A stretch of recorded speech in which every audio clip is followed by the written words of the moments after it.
Nostalgia is a dangerous thing. Usually when you go back to the games that defined your childhood, you realize the graphics were blocky, the controls were tank-like, and your imagination was doing the heavy lifting. But Final Fantasy VII Rebirth, this is modernized nostalgia to a T. It manages to take memories that are nearly 30 years old, the military parade, the strategy of Fort Condor, and put them on screen exactly how they felt in your head back in 1997.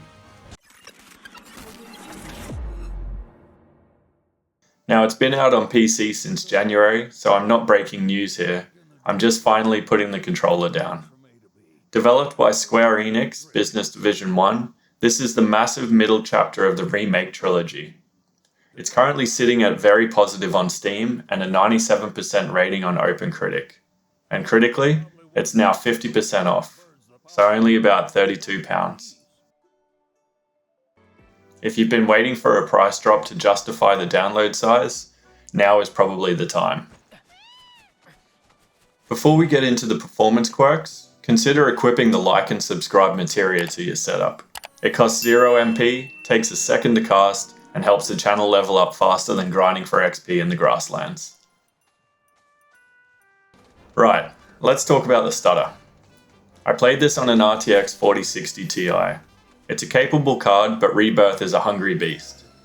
Even dialing settings down to a mix of low and medium, the frame drops and stutters are there. They aren't game-breaking, it's not a slideshow, but it's that classic Unreal Engine stutter that just occasionally reminds you you're playing a PC port. I also took it for a spin on the Steam Deck OLED, and honestly it works. It's not the prettiest way to play, and the battery life is short enough that you won't get far from a plug socket, but having a game of this scale in your hands is still a minor miracle. Despite the hiccups, this feels like the definitive way to play. The visual fidelity, when it sings, is incredible. It would look absolutely amazing on a high-spec rig or a PS5, but even on my setup, it was worth the trade-off.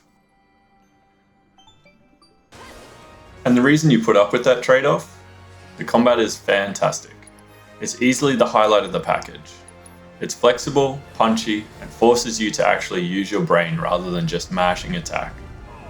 You're constantly juggling the ATB gauge, exploiting elemental weaknesses to pressure enemies, and setting up those massive stagger windows. Then you have the summons. Back in the original, these were just glorious cutscenes you watched while pouring another Mountain Dew. Here, they actually join you on the battlefield. Having someone like Titan or Shiva fighting alongside you feels momentous. And when they finally unleash their ultimate attack, it feels earned, not just like we're smashing a win button. And you need to master this stuff, because the boss battles are genuine spectacles. They aren't just damage sponges. They're multi-phase endurance tests that demand you learn the mechanics. When you barely scrape through a fight with your party on 1 HP, it's a rush few other games can match.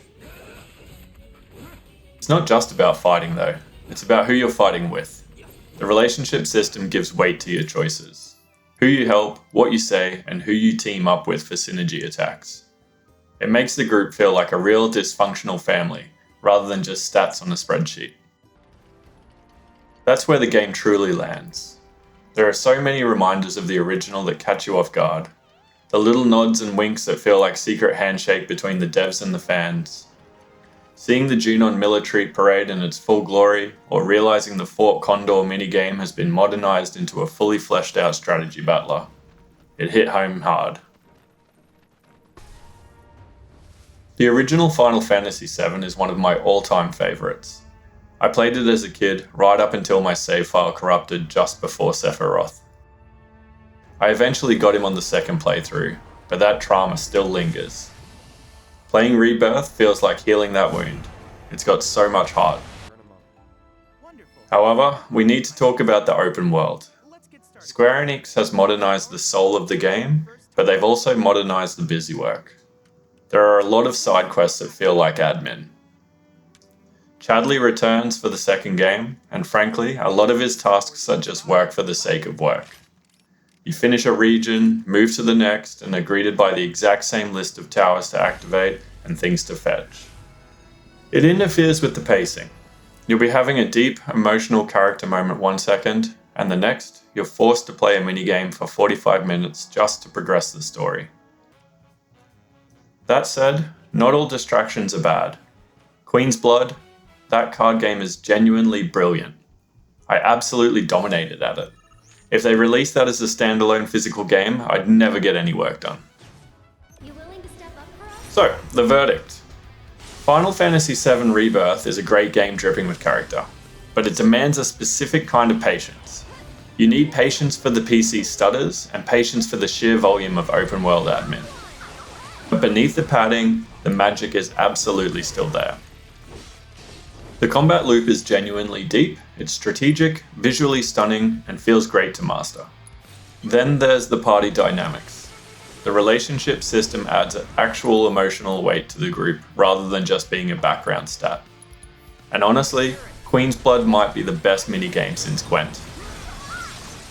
If you are a new player, or a nostalgia hunter like me, this is an easy recommendation, especially at the current sale price. It's a long road and definitely a bumpy one, but it's 100% worth taking. I hope you enjoyed the review. Let me know if you've played it and what you thought. I've just got to go check I haven't got another corrupted save file. See you all in the next one.